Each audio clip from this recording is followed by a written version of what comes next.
Good day, and thank you for standing by. Welcome to the West Pharmaceutical Services First Quarter 2025 Earnings Conference Call. At this time, all participants are in a listen-only mode. After the speaker's presentation, there will be a question-and-answer session. To ask a question during the session, you will need to press star 11 on your telephone. You will then hear an automated message advising your hand is raised. To withdraw your question, please press star 11 again. Please be advised that today's conference is being recorded. I would now like to hand the conference over to your speaker today, John Sweeney, Vice President of Investor Relations. Please go ahead. Good morning and welcome to West's First Quarter 2025 Earnings Conference Call. We issued our financial results early this morning, and the release has been posted in the Investors section of the company's website located at westpharma.com. On the call today, we will review our financial results, provide an update for our business, and present our financial outlook for FY25. There's a slide presentation that accompanies today's call, and a copy of the presentation is available on the investor page of West's website.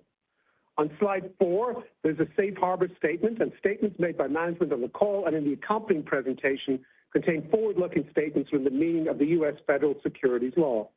These statements are based on our beliefs and assumptions, current expectations, estimates, and forecasts. The company's future results are influenced by many factors beyond the control of the company. Actual results could differ materially from past results, as well as those expressed or implied in any forward-looking statements made here. Please refer to today's press release, as well as any other disclosures made by the company regarding the risks to which it is subject, including our 10-K, 10-Q, and 8-K reports. During today's call, management will make reference to non-GAAP financial measures, including organic sales growth, adjusted operating profit margin, and adjusted diluted EPS. Limitations and reconciliations of the non-GAAP financial measures to the most comparable financial results prepared in conformity to GAAP are provided in this morning's earnings release.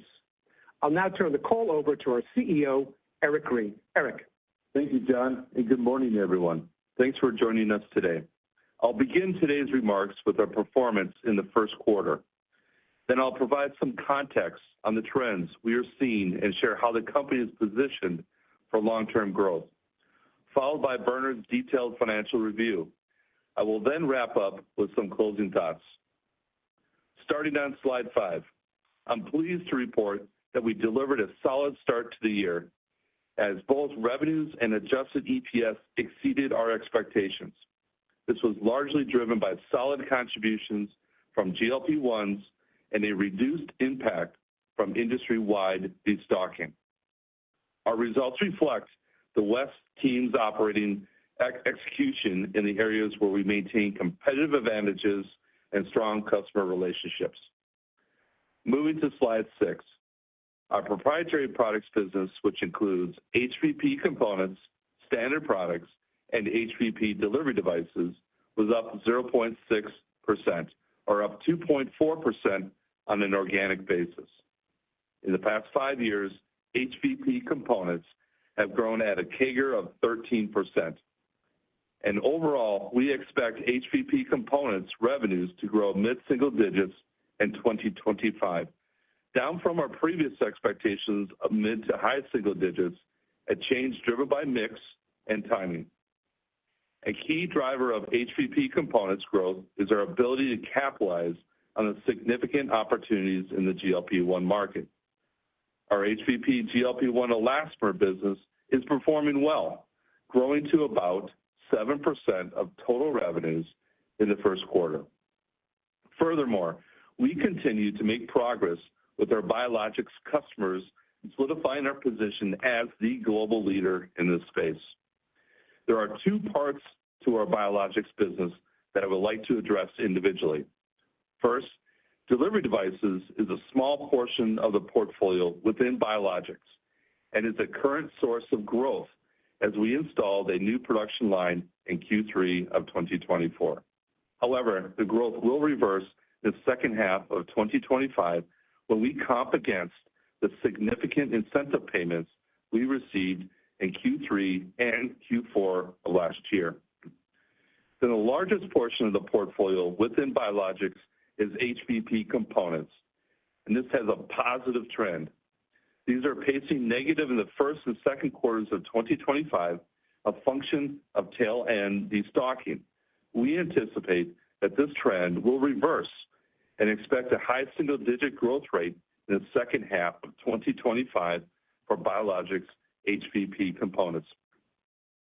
On an aggregate basis, we expect biologics growth of low single digits in 2025.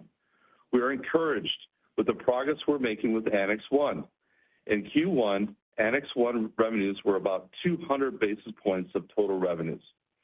This was stronger than our expectation of 100 to 150 basis points for the full year, driven by favorable Q1 timing.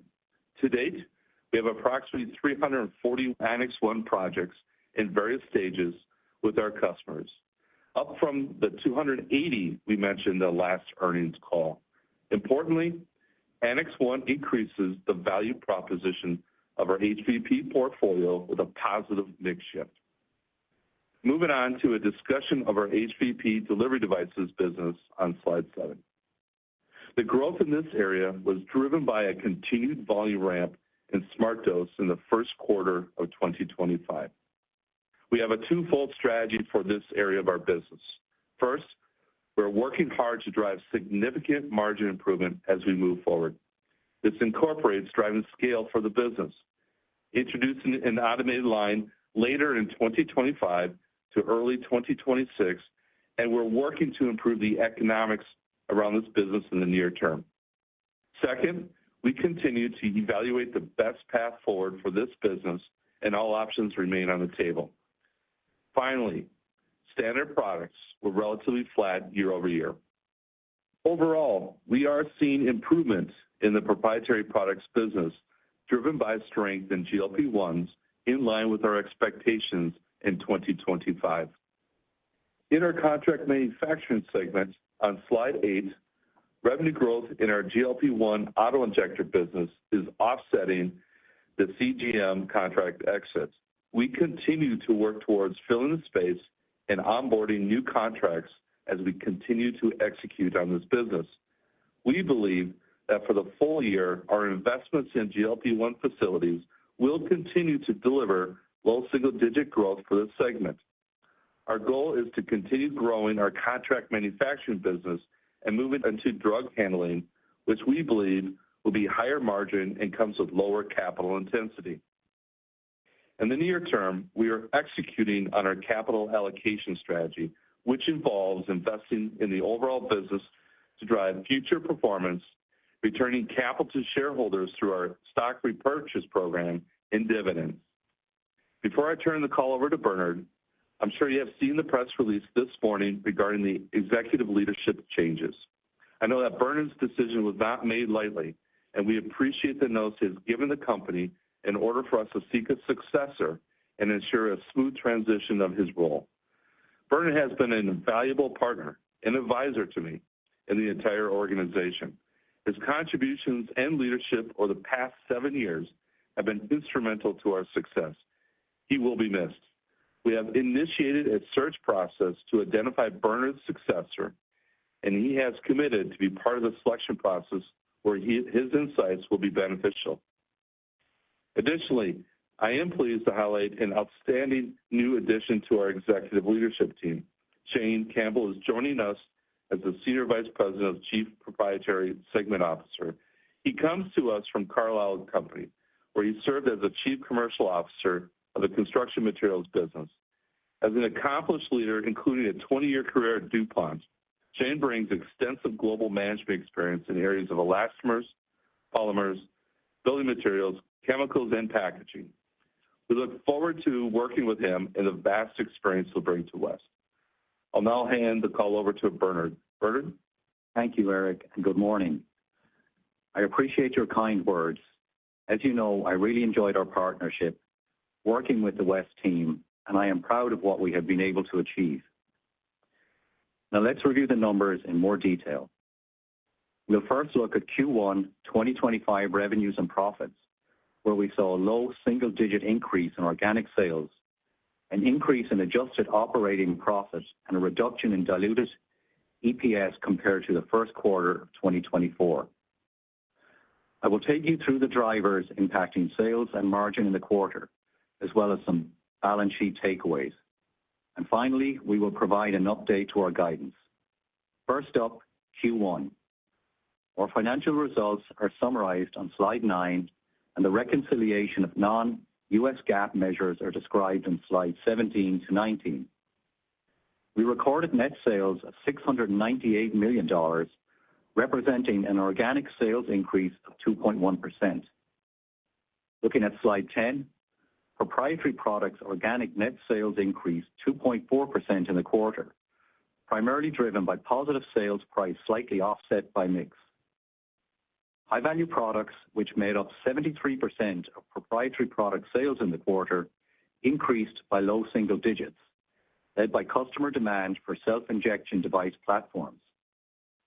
The biologics market unit delivered mid-single-digit organic net sales growth, driven by an increase in sales of self-injection device platforms, partially offset by lower sales of FluroTec products. The pharma market unit saw mid-single-digit growth primarily due to an increase in sales of standard products and Westar products, while the generics market unit declined mid-single digits, driven by a decline in sales of standard and FluroTec products. Our contract manufacturing segment experienced low single-digit net sales growth in the first quarter, primarily driven by an increase in sales in self-injection devices for obesity and diabetes. We recorded $231.9 million in gross profit, which was $1.7 million, or 0.7% higher than Q1 of last year. And our gross profit margin of 33.2% was a 10 basis point year-over-year increase. Our adjusted operating profit margin of 17.9% was an increase of 20 basis points from the same period last year. Finally, adjusted diluted EPS declined 7.1% for Q1. Excluding stock-based compensation tax benefit, EPS improved by 1.4% compared to the same period last year. Now let's review the drivers in both our revenue and profit performance. On slide 11, we show the contributions to organic sales increase in the quarter. Sales price increases contributed $23.3 million, or 3.4 percentage points of growth in the quarter. Offsetting price was a negative volume and mix impact of $9 million as we saw higher sales of self-injection offset by a decline in FluroTec and a foreign currency headwind of approximately $11.7 million. Looking at margin performance, slide 12 shows our consolidated gross profit margin of 33.2% for Q1 2025, up from 33.1% in Q1 2024. Proprietary products' first quarter gross profit margin of 37.3% was 30 basis points higher than the margin achieved in the first quarter of 2024. The key drivers for the increase in proprietary products' gross profit margin, in addition to sales price, were production efficiencies, partially offset by a negative shift in sales mix from HVP components to HVP devices. Contract manufacturing first quarter gross profit margin of 16.1% was 90 basis points below the margin achieved in the first quarter of 2024, primarily due to increased spend and production inefficiencies. Now let's look at our balance sheet and review how we've done in terms of generating cash for the business. On slide 13, we have listed some key cash flow metrics. Operating cash flow was $129.4 million for the 3 months ended March 2025, growth of $11.2 million compared to the same period last year, a 9.5% increase primarily due to favorable working capital management. Our first quarter 2025 year-to-date capital spending was $71.3 million, $19.3 million lower than the same period last year. Working capital of approximately $931 million at March 31, 2025, decreased by $56.9 million from December 31, 2024, primarily due to a reduction in our cash balance. Our cash balance at March 31, 2025, of $404.2 million was $80.4 million lower than our December 2024 balance. The decrease in cash is primarily due to $134 million of share repurchases and our capital expenditures offset by cash from operations. Turning to guidance, slide 14 provides a high-level summary.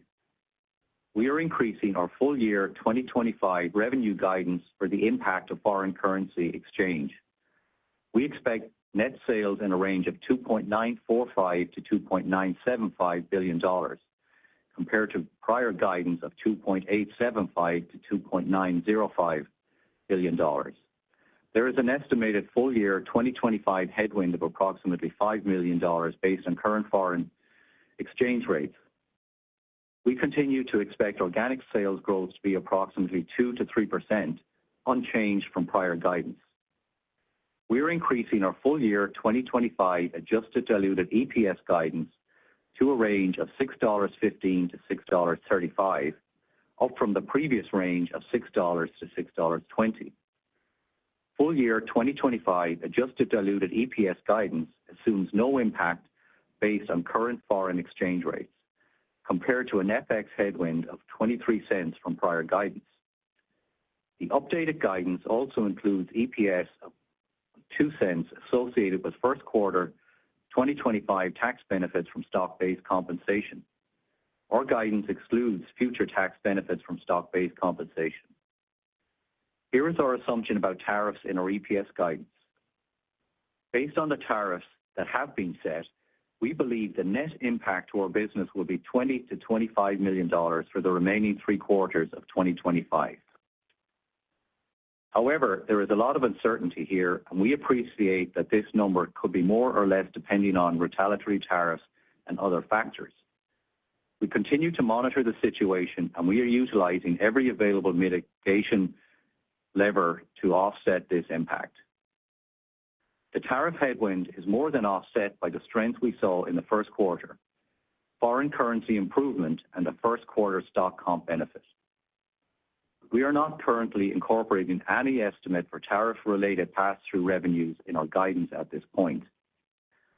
Moving on to our second quarter guidance, we anticipate revenue to be in the range of $720 to $730 million, which translates to approximately 3 to 4% of second quarter organic sales growth. And second quarter adjusted diluted EPS is expected to be in a range of $1.50 to $1.55. Lastly, our 2025 CapEx guidance is $275 million for the year, unchanged from prior guidance. I would now like to turn the call back over to Eric. Thanks, Bernard. As you have heard today, 2025 is off to a solid start. We look forward to building on this momentum as we move throughout the year. Our team is steadfast in meeting the expectations to drive our growth. To that end, today we have increased our adjusted diluted EPS guidance for 2025. You can expect us to continue to capitalize on our competitive strengths and make decisions that improve our overall margin. We're laser-focused on returns on invested capital, and we'll have more to share in the coming quarters. Over the past few months, we were fortunate to have the opportunity to speak with many shareholders and our analysts. There seems to be a general consensus among those who we spoke with on those challenges and opportunities here at West, and we're committed to delivering on those goals and objectives. Lastly, I would like to thank all the team members at West who contributed to our successful first quarter. Operator, we're ready to take questions. Thank you. As a reminder, to ask a question, please press star 11 on your telephone and wait for your name to be announced. To withdraw your question, please press star 11 again. In the interest of time, we ask that you please limit yourself to one question and one follow-up. Please stand by while we compile the Q&A roster. And our first question comes from Paul Knight with KeyBanc. Your line is open. Thank you. Great quarter, Bernard. Thanks for everything. We'll miss you a lot. The 2 questions are, what % utilization are you assuming in the new site in Dublin, Eric, in your guidance? And then the follow-up is for Bernard, and that is your margin seems to have been a little bit better on the adjusted op margin in 1Q. Are things, is it business mix, or are things getting a little improved at delivery devices? Thanks. Yeah, thank you, Paul, for the question, and good morning. Yeah, specifically in our Dublin site, which is for contract manufacturing, we are initiated ramping up earlier this year, and that will continue throughout the year. So the utilization percentage is quite low as we speak, and that's incorporated into our guidance. As we mentioned before, on that site, it will do drug handling, and that will be available towards the end of the year, early next year, to launch and for commercialization. So low percentage at this point in time, Paul. Bernard? Yeah, Paul, on the operating margin, we actually saw better efficiencies within our EMPC business compared to what we had originally forecast, so that was a positive. We also saw an improvement in the margin within contract manufacturing versus the forecast that we had for Q1. So again, very positive there. And then on our SG&A and R&D, the spend was a little bit lighter in Q1, again, versus what was forecast. And we have made some adjustments in those areas to control costs. And then, again, some of that was related to timing. And again, that's updated in the guidance that we've given. So a lot of positives for us around the cost base, and we just need to maintain that as we go through the year. Thank you. Our next question comes from Larry Solow with CJS Securities. Your line is open. Great, thank you. I echo Paul's comments. Bernard, wish you best of luck as well. I guess first question, just on the guidance and the high-value product mid-single-digit growth. Is that purely a function of just I know you mentioned timing. Is that, and you discussed inventory destocking. Is that primarily a function of that? It does feel like as you run through the year, sounds like you continue to expect that to track upwards. So is there really any other change outside of the timing? I know you mentioned Annex 1 was a little bit better in Q1 or contributions from that, but that sounds like that might tail off. So I'm just trying to get a little more color just around the high-value product outlook. Yeah, Larry, there's a couple of factors impacting that. One is on pricing. We're seeing pricing come in a little bit lower than we originally anticipated. Not overly material, but it's, we just want to make sure people understand that. So when we report in the next couple of quarters, you'll see it a little bit lower. And we also have a constraint situation in one of our facilities where a customer has switched the product that they want to take from us. So it's put a lot of demand into one facility where originally we had that demand spread out across a number of sites. So we do see a constraint here in the short term. So it's more of a short-term supply issue rather than a demand issue. So what we are actually seeing is increasing demand, but we have to be able to deliver on that. So when Eric called out timing, that's what that relates to. So we do expect in the second half of the year to see a step up in HVP components across all our sites. And again, that's embedded in the guidance. Okay. And then just second question, you mentioned sort of the impacts of, or the unknown impacts, obviously, of tariffs and geopolitical. What about just any thoughts on, obviously, with the reduction in government spending going on and lots of headlines on the impacts of healthcare, and you mentioned some also on the macroeconomic stuff there in your prepared remarks. Eric, do you see any real significant impact outside of some of the direct tariff impacts, but just on demand or concerns on demand in your business because of some of the sort of government headwinds going on? Yeah, Larry, it's a very good question. As we talked about tariffs, we feel we have a good view of where we are today based on the current factors. And as you know, that landscape could change.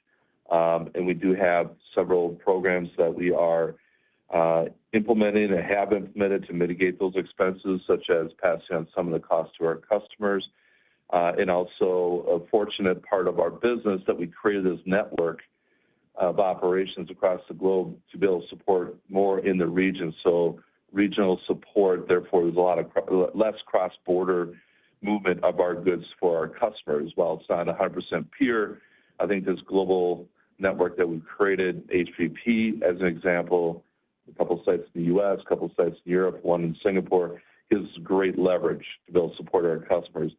The other factor is macroeconomics. There are other levers that we'll keep an eye on, but right now we don't see that impacting our volume and demand commitments that we are going to fulfill for our customers throughout the year. We're not seeing patterns change. In fact, as Bernard talked about a little bit earlier, the one change we're seeing is we're seeing a visible increase in demand as we go through this year, which is a positive sign, which is consistent with what we talked about in the last quarter. Thank you. Our next question comes from Justin Bowers with Deutsche Bank. Your line is open.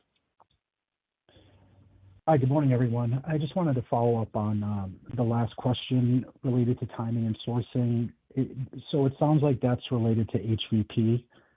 Just want to confirm that. And then part two of that would be, with the increase in demand and the timing shift, should we infer that some of that demand spills over into 2026? Yeah, so you're correct, Justin, that very good question. The demand that we're talking about right now, the constraint is in one of our HVP plants that we're working through those constraints as we speak to be able to support our customers. But with the lens that we have today, we just want to make sure we call that out. There are a number of initiatives to address that. And as the demand continues to climb, there might be some that goes into 2026, but we'll keep you updated as we go throughout the year. Okay, and then just a quick follow-up on the tariffs. Is that mostly how much of that impact is from component sourcing versus maybe something that's going cross-border in terms of like a finished good? And then the follow-up to that is does that all drop through, or is there any, should we just assume like kind of like the overall tax, like the effective tax rate, or is there any tax offset there? Sorry, I couldn't actually hear the question. It's very much. Justin, I think I have it. You're asking about tariffs, and you're saying, is it in finished goods or is it in the sourcing? And it's actually in a little bit of both. And then you're also, I think, asking about the proposed U.S. manufacturing tax rate of 15%, and if that's something that could potentially be an offset. Is that correct? That's right. Yeah, so we have, as we've looked at the tariffs, we've looked at it from multiple different perspectives. One is on components, as John said. The second is on other sourcing where our suppliers would pick up the tariff, but then potentially pass it on to us. So we've embedded estimates of that into our guidance. We're also looking at where we, on the Incoterms, where we ship product to, and if we're the importer, do we pick up the tariff cost at that point? Again, all of those elements are built into our guide. But based on what we know today, again, it's a very fluid situation. There are various mitigations that we're actually working on at this point to reduce that number over time. But again, we want to see those materialize before we call those out and say what they are. So we're giving you the clearest picture that we have today. And then when we look at any future tax benefits that could come in the U.S., yeah, if the tax rate lowers, it is a benefit. But again, we have to wait and see when and how that materializes. Thank you. Our next question comes from Michael Ryskin with Bank of America. Your line is open. Great. Thanks. Quick follow-up question. I thought to an earlier question, I think you said that one of the factors was that price came in a little bit lower than expected. I want to make sure I heard that correctly because I think you did 3.4% price contribution in the quarter for the business overall, and that was a little bit more than we thought it would be. So just if you could clarify your comments on price and sort of where it was a little bit better, a little Yeah, bit worse. Michael, when we look at it for the year, we expect it to be a little bit lighter than originally estimated. Okay. But in the quarter, did it come in also lighter? The quarter we were happy about it. It's more of a forward-looking. Okay. All right. And then just the other questions that are related to tariffs and your customer behavior. One of the things we're thinking about is that some of your customers may be looking to speed up some manufacturing or maybe accelerate some plans to try to get ahead of tariffs on their products, on pharmaceutical products. If that comes in during the year, there's some reports of elevated levels of manufacturing or product shipments in the first quarter. Did you see any of that? Did you see any weird timing of maybe things pulling forward a little bit or customers moving around timing plans for the year from their perspective? Yeah, no, Mike, that's a very good question. For us, since most of our transactions or our manufacturing processes are made to order, the answer is no. We didn't see any changes to the demand profile and the order cadence that we're seeing throughout the balance of the year. So we're seeing, at this point in time, we're not seeing any adjustments or any change of behaviors due to these tariffs. And again, just to reiterate, a lot of our manufacturing sites are not 100%, but there's a majority of it is co-located in the geographies where our customers reside or where they want to take shipments. So therefore, that's a net benefit. So we're not seeing a change of behaviors at this point in time or their demand profiles of their own products. Thank you. Our next question comes from David Windley with Jefferies. Your line is open. Hi, good morning. Thanks for taking my questions, and congrats to both Bernard and Mr. Campbell going out and coming in. The first question I have is around utilization, I guess, or margin trade-off, so to speak. When I look at your year-over-year comparisons, P&L comparisons, they are surprisingly similar: revenue, gross margin, operating margin. Basically, the EPS difference, comes down to SBC tax benefit differences. And yet, within the P&L, I think we know that, as you're calling out, very, very high margin FluroTec is down, and low margin self-injection devices is driving the growth.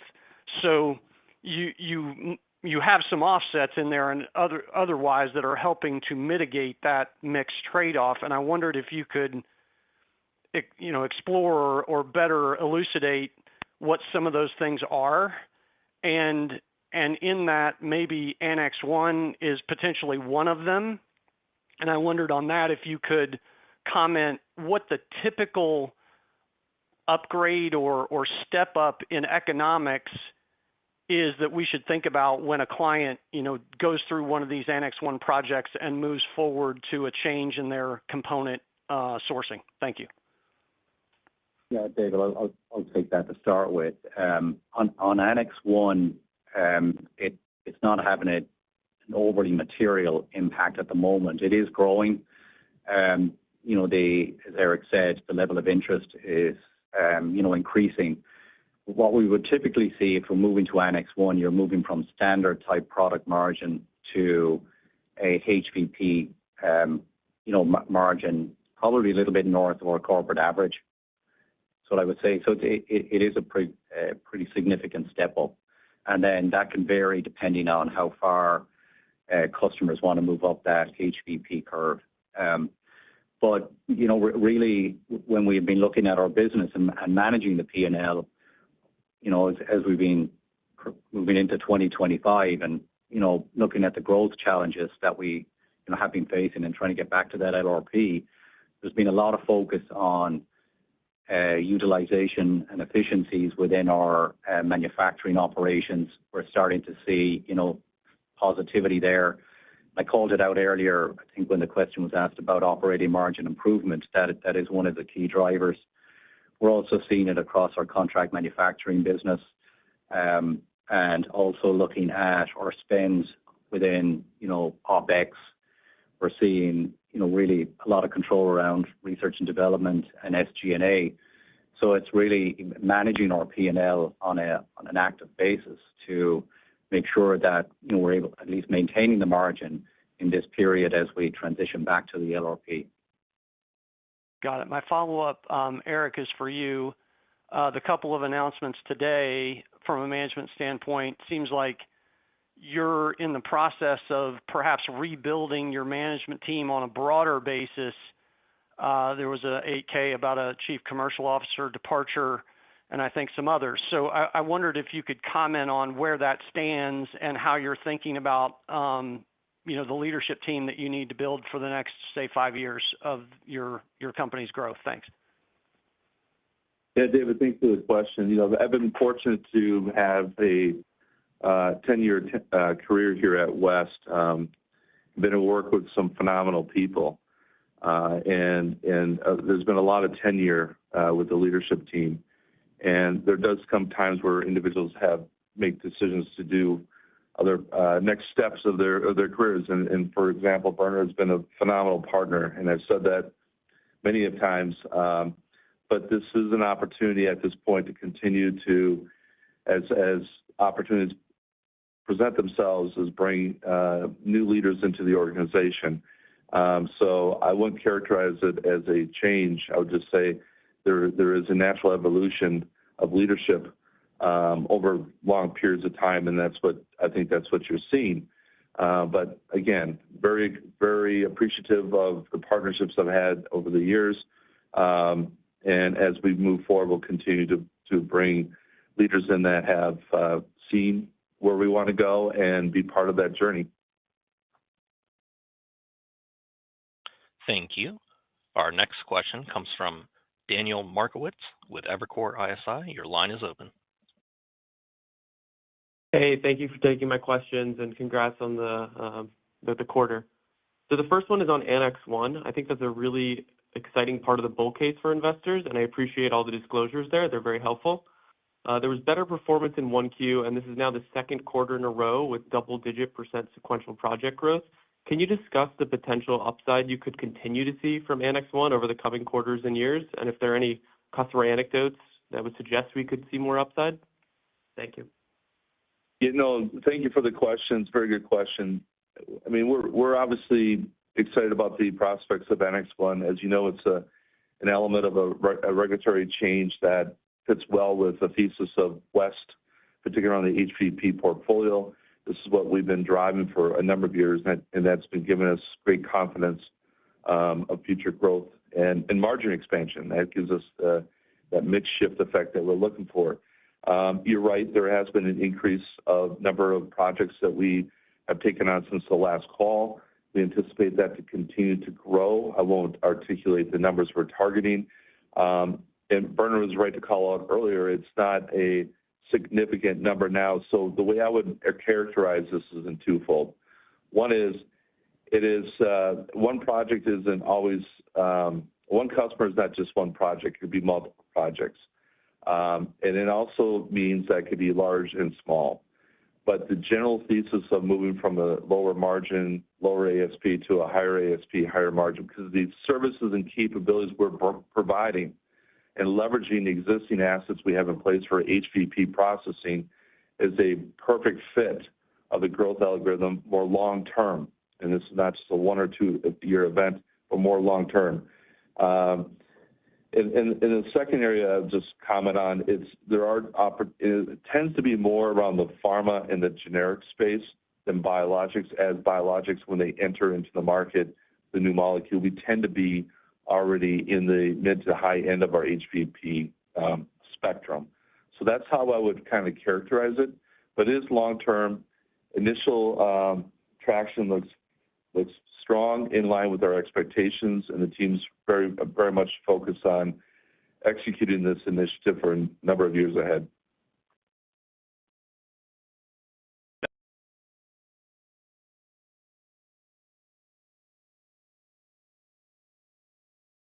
Thank you. Next question, please. Our next question comes from Thomas DeBourcy with Nephron Research. Your line is open. Hi, guys. Thanks for taking the time. So I just had a question first on your transition in contract manufacturing, as CGM revenue rolls off and GLP-1 contracts, you build that pipeline. And so I was curious, just in terms of the level of demand and your ability to capitalize on that opportunity and actually, fill that supply that I guess been left open by the previous CGM manufacturing. Yeah, no, thank you for the question. And I will say that since we've had some discussions the last couple of months, we continue to see interest with a number of customers to identify new projects, long-term projects. Because remember, the agreements we tend to sign within contract manufacturing are 7+ type years. These are very long contracts with clear sharing of capital deployment between our customers and ourselves as we move forward with these business arrangements. We have transitioned more of our focus towards more of the delivery devices like auto injectors and pens, and also moving downstream with drug handling, which will take time, but it has higher margins and lower capital investments.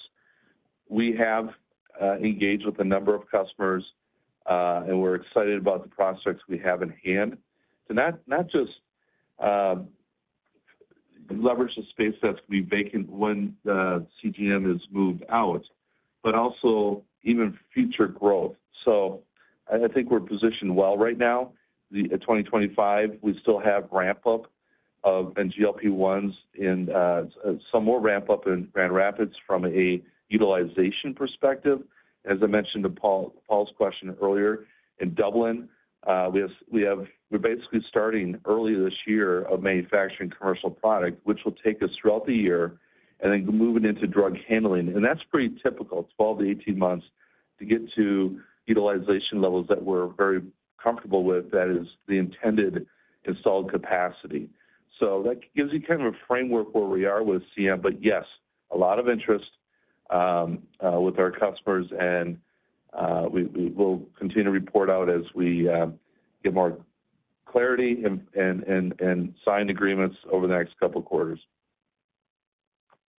And just as a follow-up question on SmartDose, I know this is the second quarter you mentioned all options on the table. I know SmartDose margins currently are below typical HVP margins. And so in terms of, I guess, your evaluation of options, do you see a pathway for SmartDose to, become close to HVP, component margins, or, do you just view that maybe as a separate business, or you would need a significant increase in the volume in order to have similar margins? That does it for me. Yeah, no, thank you for the question. Our view hasn't changed on SmartDose. There's a two-pronged approach that we have. Our team that's running that business is focused on driving cost out of that production process, and they're making good strides. However, it really does require going from a manual two-line process to fully automated. As you can imagine, the yield, the output, productivity, and just the cost structure does change. That will not be validated and commercialized until the end of this year, going into early next year. It'll take time to ramp. So that's the first lever and focus that we have for the team and the organization. While the demand continues to increase, we will be able to support our customer. And secondly is we have, as discussed the last call, we have been reviewing options on what's the best path forward with this product within our portfolio. We do have a belief where we should be going, but at this time, I'm just going to leave it as that. We'll just say that all options on the table to make sure that the best path forward is the best result for our customers, but also for our shareholders and for our team. Thank you. Our next question comes from Doug Schenkel with Wolfe Research. Your line is open.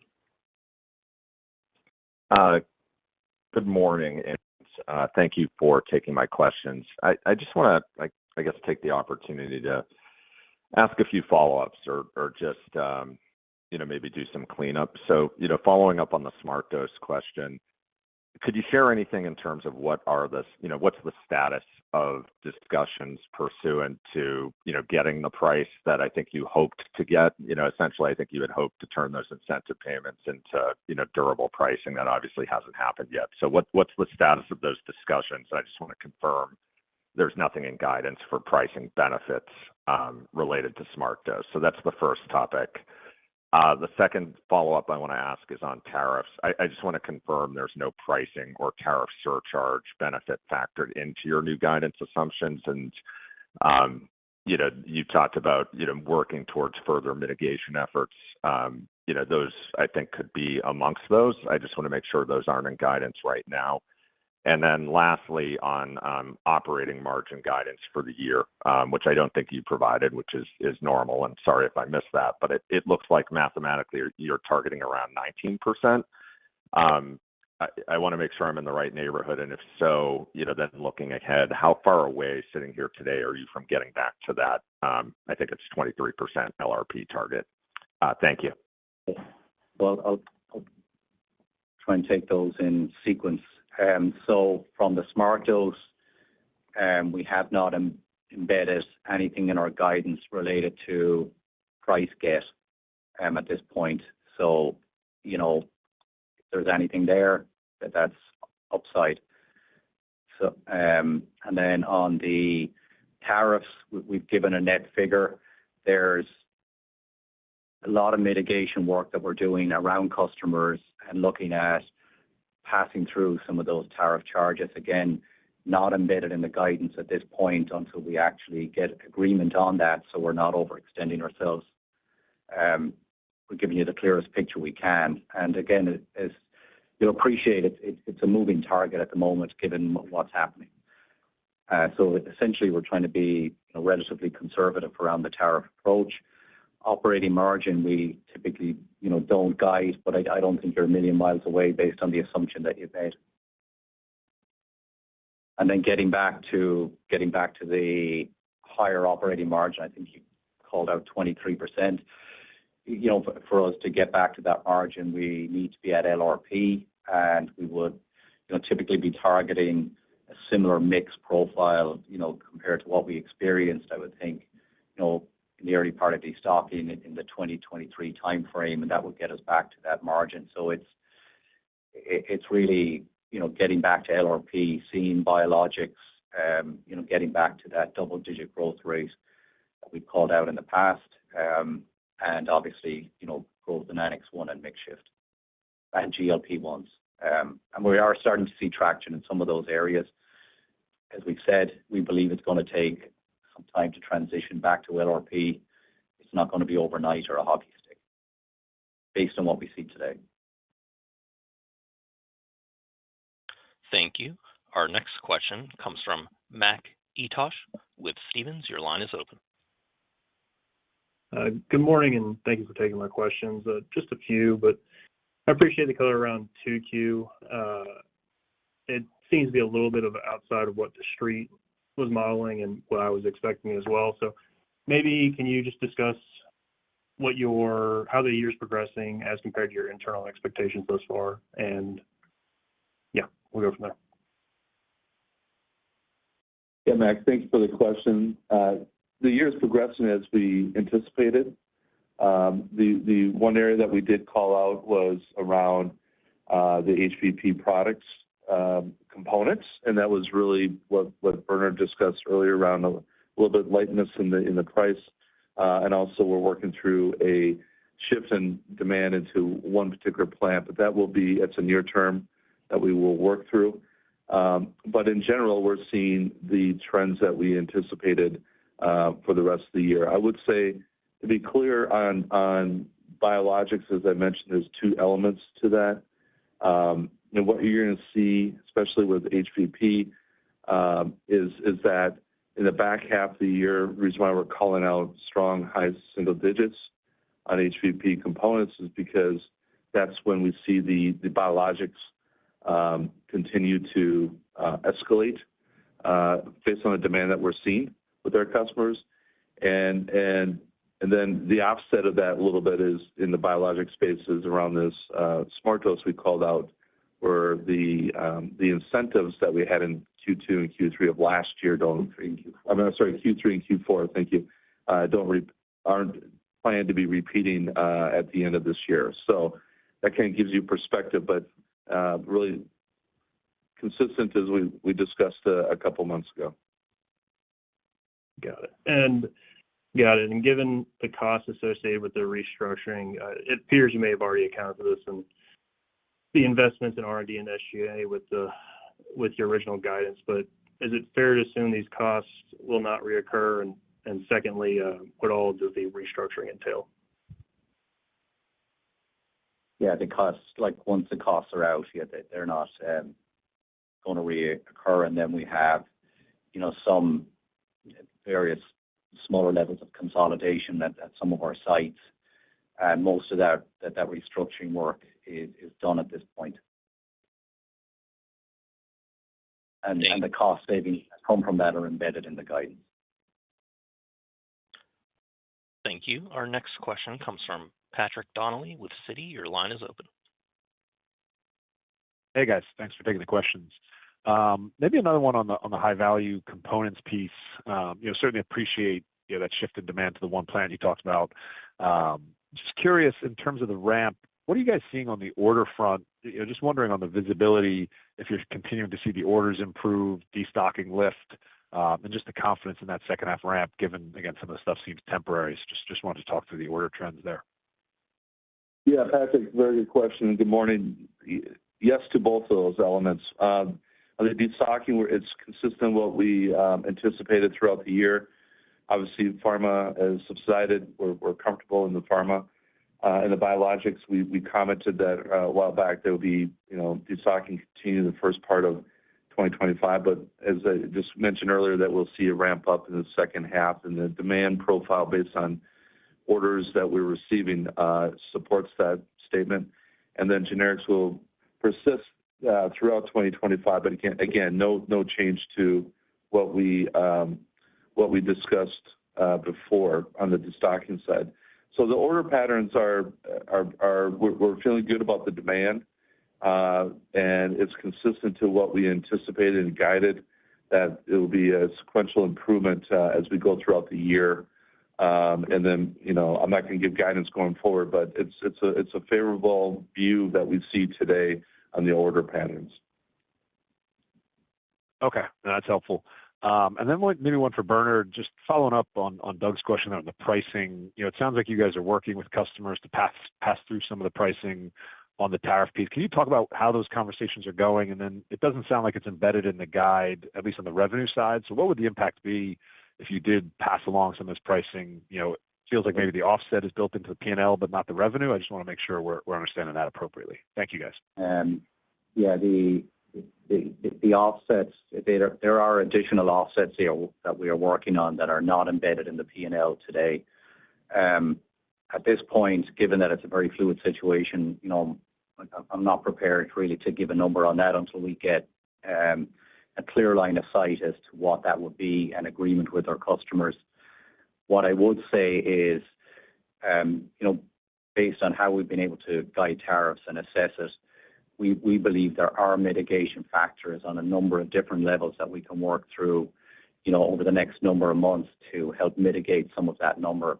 And, on our Q2 call, we'll give you greater level of clarity around that when we have it ourselves. Thank you. Our next question comes from Matt Larew with William Blair. Your line is open. Hi, good morning. The first is a follow-up to your progress on the automated line. Obviously, that's something you've been speaking about and working towards for the last couple of years. Eric, at this point, do you have enough pieces in place that have made enough progress that the timeline you've cited, you feel confident won't slip, or are there sort of additional hurdles remaining that potentially could put that timeline at risk? Yeah, Matt, good question. No, we're on schedule, in line with the schedule that we communicated. towards this end of the year, we'll have validation and start moving towards commercialization. So pleased with the progress more, recently. You're right. A couple of years ago, we had some delays, but we are in a good position today as we move towards the schedule for the end of the year. Okay, thanks. And then the second one is kind of a broader question around GLPs and long-term growth.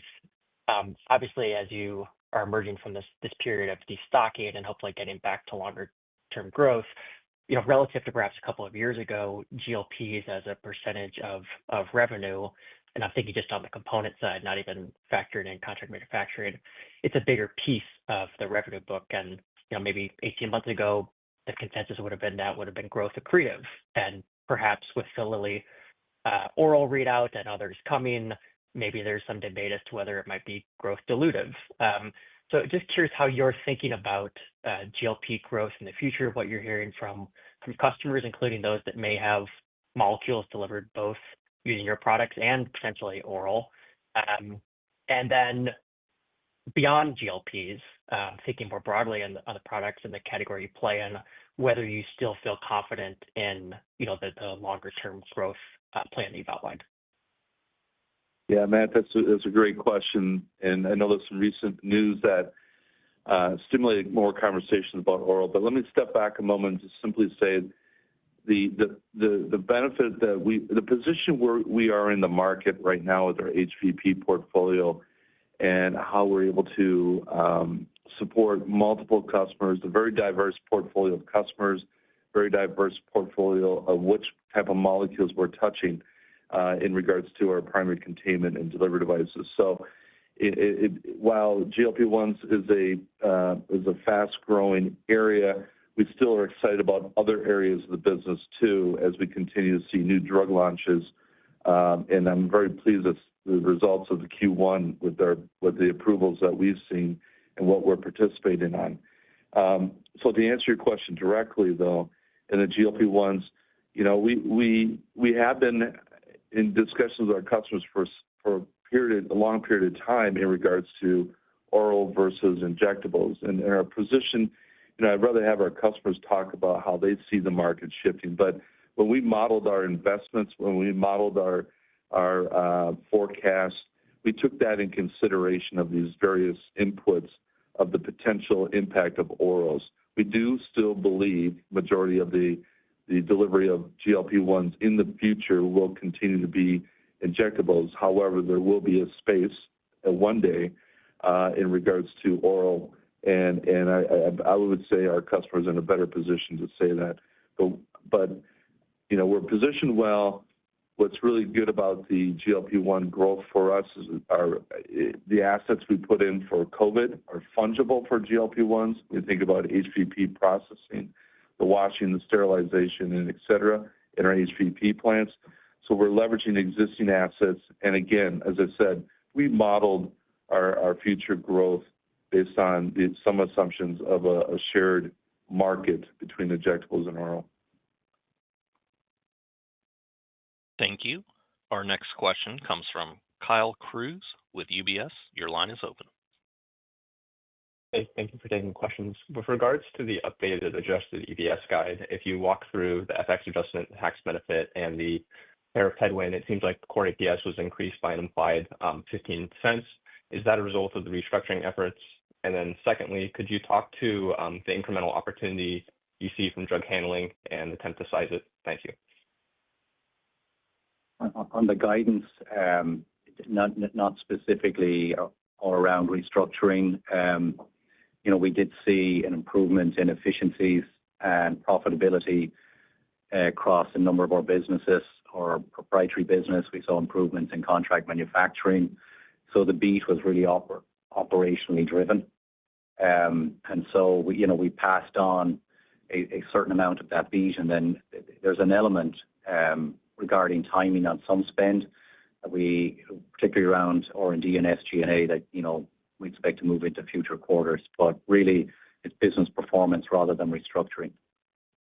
And Kyle, thank you, Bernard. And Kyle, I'll address your question in regards to drug handling. It's an exciting opportunity for us. It's very early. We do have a few customers in a smaller scale that we're working on adapting the technology and start that capability. We do have in our Dublin facility, we have a significant portion of that asset will be to support drug handling.